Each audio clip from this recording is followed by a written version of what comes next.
दोस्तों हमारे इस पृथ्वी में 70% हिस्से में पानी ही पानी है, जिसे जलमंडल कहा जाता है। और इसी जलमंडल में 5 महासागर मौजूद हैं, जिनमें सबसे बड़ा महासागर प्रशांत महासागर यानी कि पैसिफिक ओशियन, दूसरा है अटलांटिक महासागर और तीसरा है हिंद महासागर यानी कि इंडियन ओशियन और चौथा है दक्षिणी महासागर और पांचवा और सबसे छोटा महासागर है आर्कटिक महासागर।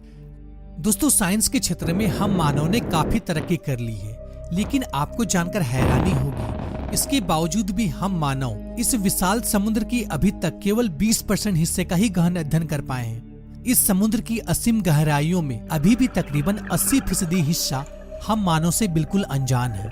यानी कि महासागरों की गहराइयों में आज भी कई सारे ऐसे रहस्य छुपे हुए हैं जिससे हम मनुष्य आज भी अनजान हैं। और ऐसे ही एक रोचक एवं कल्पनाओं का हिस्सा है हिंद महासागर।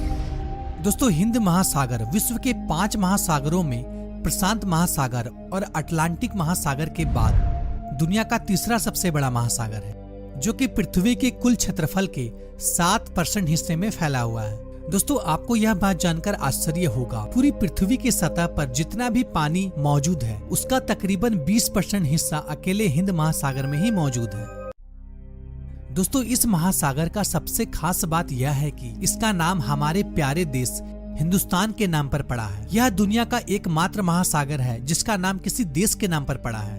दोस्तों संस्कृत की पुस्तक में इसे रत्नाकर के नाम से बुलाया जाता है, जिसका अर्थ होता है रत्न उत्पन्न करने वाला महासागर। वैसे आपको यह भी बताता चलूं, हिंदू ग्रंथ में इस महासागर को हिंदू महासागर के नाम से भी जाना जाता है। वैसे आपने यह भी सुना होगा कि हिंद महासागर को सबसे युवा महासागर भी कहा जाता है, क्योंकि शोधकर्ताओं के माने तो इस महासागर का जन्म तकरीबन 73 करोड़ वर्ष पहले हुआ था। दोस्तों हिंद महासागर का पानी विश्व के अन्य महासागरों की तुलना में काफी गर्म मानी जाती है। यानी कि हिंद महासागर का पानी कभी कभी इतना गर्म हो जाता है कि इसका टेम्परेचर 36 डिग्री तक पहुंच जाता है। दोस्तों हिंद महासागर का कुल क्षेत्रफल 7,05,60,000 वर्ग किलोमीटर है।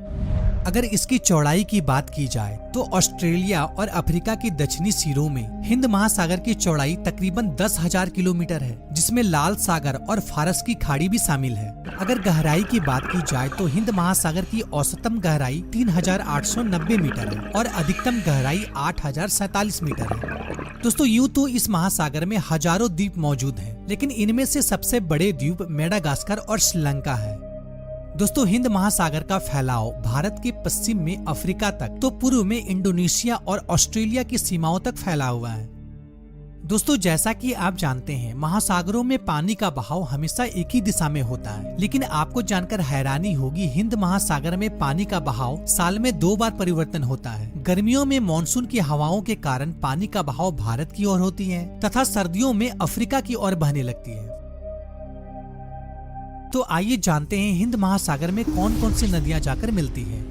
हिंद महासागर में जाकर मिलने वाली नदियों में सबसे प्रमुख नदी सिंधु, गोदावरी, कृष्णा, नर्मदा। इसके अलावा विश्व की 2 सबसे बड़ी नदियां ब्रह्मपुत्र और गंगा हिंद महासागर में जाकर मिलती हैं। यह नदियां 2000 किलोमीटर दूर हिमालय पर्वतमाला से रेत और मिट्टी लाकर समुद्र में जाकर डालती है, जिनसे नदियों के मुहाने के आगे महासागर में अनेकों टापू बन जाते हैं। इनमें से कई ऐसे द्वीप भी बन जाते हैं जिनकी प्राकृतिक सुंदरता विश्व में और कहीं नहीं देखी जा सकती है, जो कि पर्यटकों के लिए मुख्य आकर्षक का केंद्र बना हुआ है। दोस्तों हिंद महासागर का सबसे गहरा गर्त सुनाता ट्रेंच है, जिसे कि जावा ट्रेंच के नाम से भी जाना जाता है। इसकी अधिकतम गहराई 7,730 मीटर है और लंबाई तकरीबन 3200 किलोमीटर तक है।